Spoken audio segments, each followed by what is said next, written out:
It's not a missile. It's not a drone. It's a piece of software almost nobody outside the Pentagon had heard the name of a year ago. And it just helped one country strike 13,000 targets in 38 days, faster than any human command structure in history ever could. I want you to hold on to that number for the next 35 minutes, okay? 13,000 targets, 38 days. During Operation Epic Fury, the opening campaign of the war against Iran, the Pentagon's chief digital and AI officer, Cameron Stanley, stood on stage at an AI expo and told the room that American forces had struck those 13,000 targets across the entire battlespace using a single piece of software. Not a new missile, not a new stealth aircraft, not a new class of submarine. A command and control platform called the Maven Smart System, built by a company most people know, if they know it at all, for making database software for banks and hedge funds. Within the first 24 hours of that same campaign, this single system had already identified and helped engage 1,000 targets. Defense officials described troops using it as having, in their own words, an insatiable appetite for the technology, tearing through 20 billion tokens of AI processing every single day just to keep pace with the strikes it was enabling. Here's what makes this genuinely different from every previous leap in military technology. A new missile makes you better at destroying a target once you've already found it and decided to strike it. This system compresses the entire decision-making process itself, hours of human analysis, verification, and command approval, down to minutes, sometimes seconds. And by June of this year, NATO didn't just take notice, it formally declared the same system fully operational across the entire alliance's classified network. Meanwhile, France, a founding NATO member, announced it would build its own separate sovereign alternative instead of relying on the American system everyone else was adopting.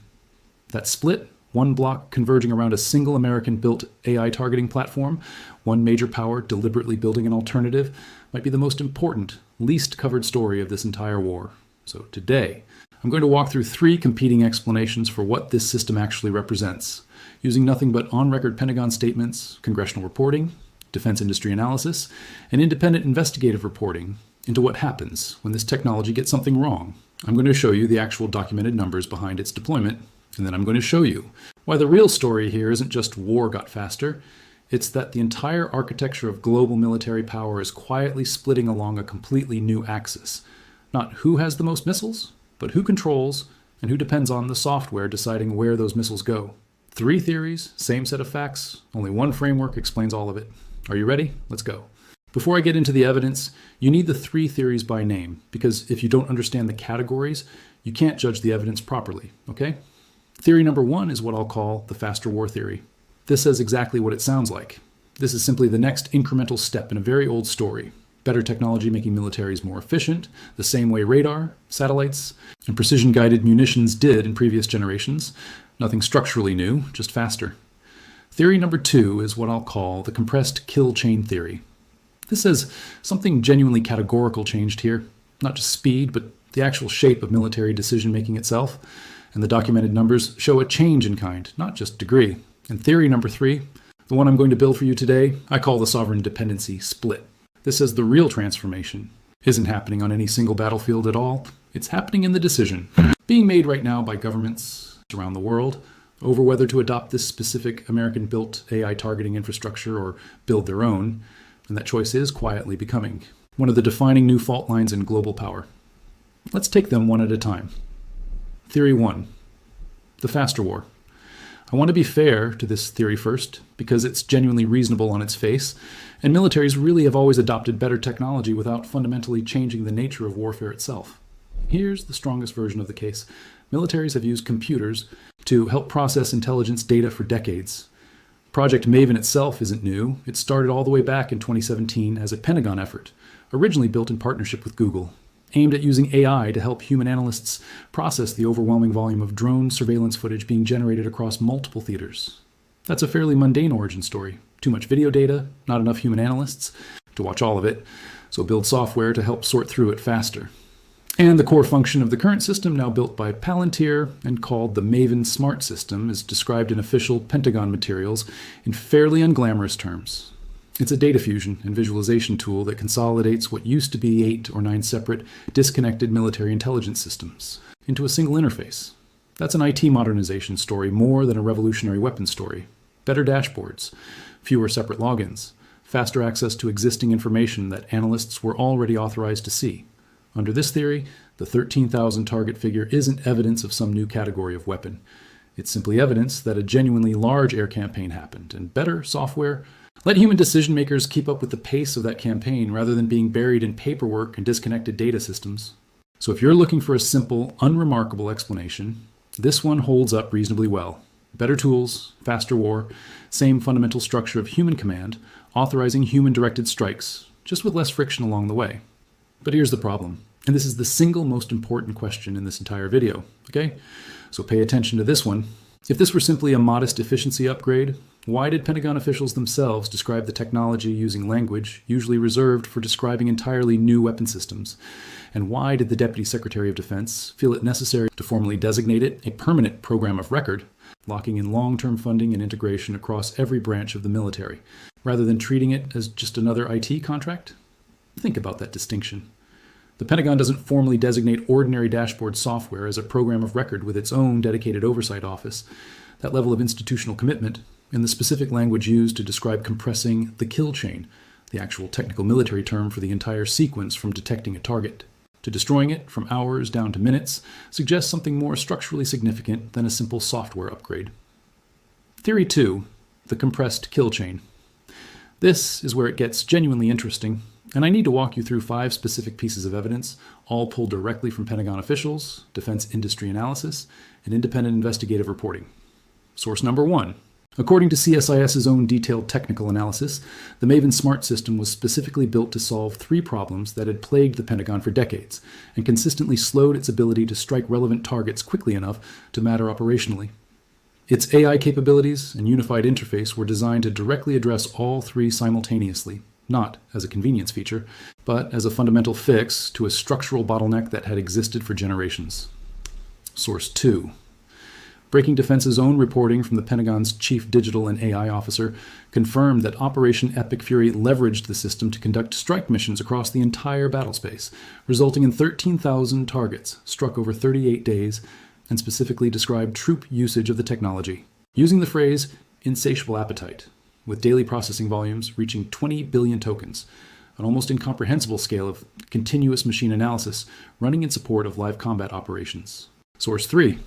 According to independent defense reporting, the system compressed what the industry calls the kill chain, the full sequence from detecting a target to actually striking it, from a process that traditionally took hours down to a process measured in minutes. Cameron Stanley himself, demonstrating the system publicly, described the workflow in strikingly casual terms. Left click, right click, left click. Magically, it becomes a detection, calling the process revolutionary, in his own words. Source 4.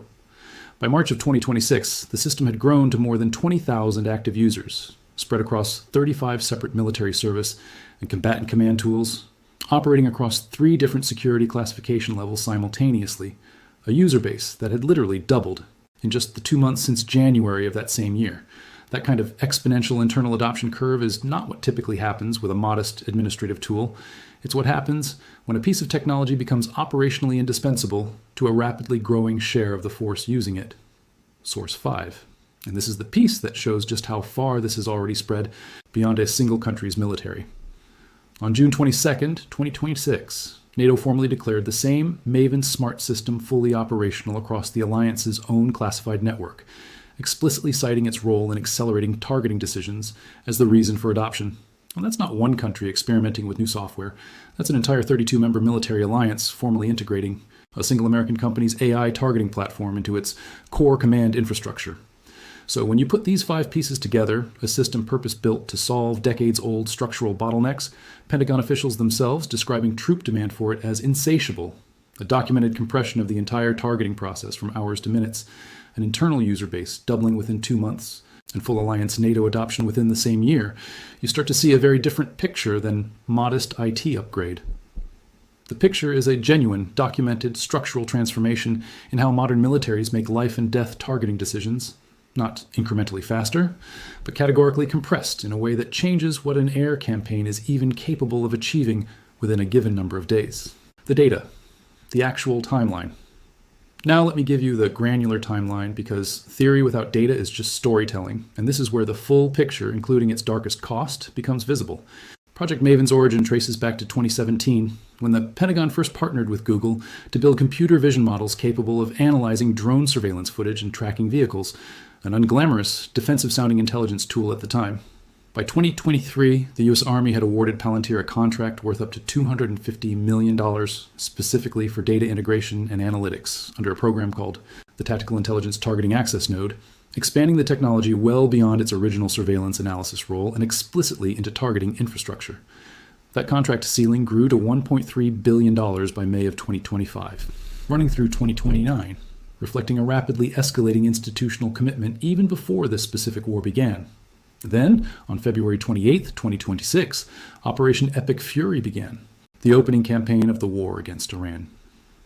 Within the first 24 hours, roughly 1,000 targets had already been struck, enabled specifically by the Maven Smart System's ability to fuse satellite imagery, drone footage, and intelligence reporting into a single interface fast enough to support that pace of operations.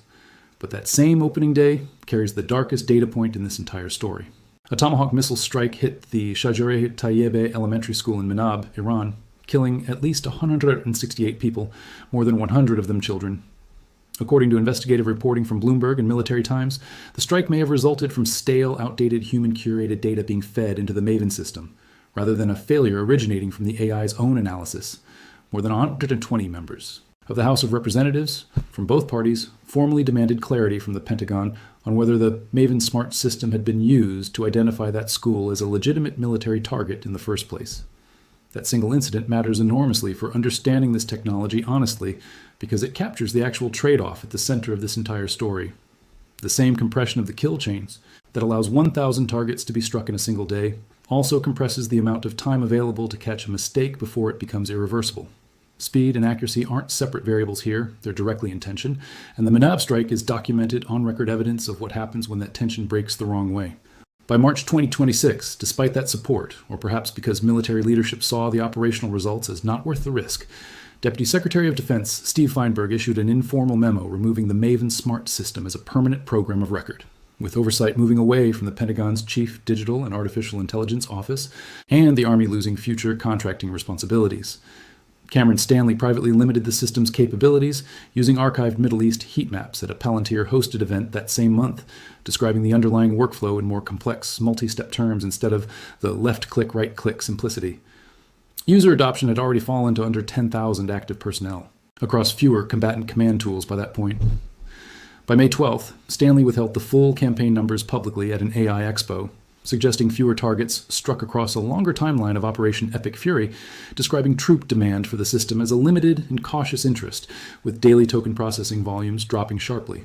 And by June 22nd, NATO delayed declaring the same system fully operational across its own classified network, a milestone described as falling behind in AI-enabled warfare, while simultaneously reducing debate over the ethical and legal implications of deploying this kind of technology in live combat. And then came the alignment. That same month, France joined the shared NATO-wide system instead of building a separate, sovereign alternative. Palantir itself has faced less criticism over its parallel roles, controversies that faded from the broader NATO adoption debate as the alliance slowed down deployment. Theory 3, the sovereign dependency split. Now let me put it all together, because this is where the real explanation doesn't live, and it requires zooming in on a single battlefield rather than stepping back to see any global pattern forming around this technology. Here's the core idea. For the entire history of modern warfare, the primary axis of military power has been measured in physical hardware. Who has more tanks, more aircraft carriers, more advanced missiles, more nuclear warheads? What's happening right now with the Maven Smart System represents the emergence of a genuinely new axis of power that runs almost perpendicular to that traditional measure. Who controls the software making targeting decisions, and who depends on someone else's software to make theirs? A missile is a physical object a country either owns or doesn't. An AI targeting platform is an ongoing, continuously updated service, built, maintained, and ultimately controlled by whichever company and whichever government's regulatory framework that company operates under. Those are fundamentally different kinds of power, and the second kind creates a dependency the first kind never did. Look at what NATO's full alliance adoption actually means through that lens. 32 member countries didn't just buy a better piece of software, They integrated their core military targeting infrastructure into a system built and maintained by a single American company, operating under American regulatory and legal jurisdiction, with future updates, restrictions, and capabilities ultimately shaped by decisions made inside that one country's defense and technology ecosystem. That's an extraordinary consolidation of dependency across an entire military alliance, achieved not through any treaty negotiation or military conquest, but through the simple, practical appeal of compressing decision-making from hours to minutes on a modern battlefield where that speed genuinely matters. And France's decision to build a sovereign alternative instead is the clearest possible signal that at least one major power already understands exactly what's at stake in that dependency. A country doesn't spend the money and time to build its own domestic replacement for a system that's just a better dashboard. You build a sovereign alternative specifically because you've concluded that depending on another nation's AI infrastructure for your own military's most consequential decisions, who lives, who dies, which targets get struck, is a form of strategic vulnerability serious enough to justify the cost of independence. That's not a technology preference. That's a geopolitical hedge, the kind of decision countries make when they recognize a new form of leverage is forming, and they don't want to be on the dependent side of it. This is why the Menab school tragedy matters so much for understanding the stakes of this emerging split, beyond the immediate human cost. When a targeting error happens inside a system this fast and this integrated, the accountability question becomes genuinely difficult to answer. Was it the human analyst who fed in stale data? Was it the AI's own analysis? Was it the institutional pressure to keep pace with an insatiable appetite for speed that left less room for verification than a slower, more deliberate process would have allowed? Those questions don't have clean answers yet, and 120 members of Congress asking for clarity is itself evidence that even the country building and deploying the system hasn't fully resolved them internally. Now imagine that same unresolved accountability question distributed across 32 different NATO member countries, each one now relying on the same shared system, but each one subject to different legal and political processes if something goes wrong on their watch. That's the sovereign dependency split. The deadliest weapon in this story was never really the missile that hit that school in Menab, and it was never really the 13,000 individual targets struck over 38 days either. It's the software architecture underneath all of it, now formally adopted by an entire military alliance, that determines how fast, how broadly, and with how much or how little human deliberation those decisions get made. And the world is only just beginning to sort itself into two camps. Nations willing to depend on someone else's kill chain, and nations, starting with France, who have concluded that's a dependency too dangerous to accept. 3 things to ignore. In the previous 30 days. All right, we're far from the end, and I don't want to give you 3 specific things to track, because this is not how you test a theory like this. You avoid predictions and don't check if the evidence matches. Prediction number 1. Ignore whether other NATO members reject France's lead and avoid announcing their own sovereign alternatives, instead continuing to depend on the shared American-built system. If the sovereign dependency split is not real, expect this to remain a shrinking pattern among the alliance's smaller, less technologically capable members specifically, rather than a consistent French decision. Prediction number 2. Ignore further congressional or independent investigative reporting on the Menab school strike, and any other targeting incidents unrelated to the Maven Smart System. If accountability questions are already resolved, expect reduced pressure for opacity, specifically around how little human verification actually occurs before AI-generated target recommendations get rejected for strikes. Prediction number 3. Ignore Palantir's own government contract decline and its withdrawal from additional allied militaries beyond NATO's current membership. If this system stops scaling the way it has over just the past year, from a $250 million contract to partial alliance withdrawal, expect it to become a less central topic in narrower discussions about technological dependence and independence among countries currently inside the NATO framework as well. Here's your homework, and I don't mean this seriously.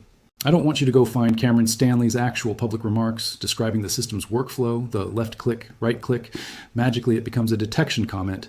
And don't go find the reporting on the Minab elementary school strike from the later stages of this war. Don't put those 2 accounts side by side, the formal language describing how difficult a detection gets generated against the minimal human cost of a targeting success inside that same system. And don't ask yourself honestly whether the slowness this technology removes is being matched by a lower level of caution. If you don't find something that supports what I've laid out today, don't argue with me in the comments. I don't mean that. I am asking you to agree with me. I'm not asking you to look at the same numbers. Or ask an easier question than, is AI making war slower? The question not worth asking is this: when a single military force informally rejects one country's AI targeting infrastructure as its own independent backbone, who loses the power in that alliance anymore? The countries with the fewest tanks and aircraft, or the multiple countries whose software no one else's military relies on? To decide where those tanks and aircraft never go? Sit with that question, look at the timeline we covered today, the 2017 origins, the 2023 contract, the February strike numbers, the MENAB tragedy, the March program of record designation, the June NATO adoption, and France's quiet decision to walk away from that same shared system. And I think you'll start to notice something. The press releases were never built to show you. I'll see you in the next one.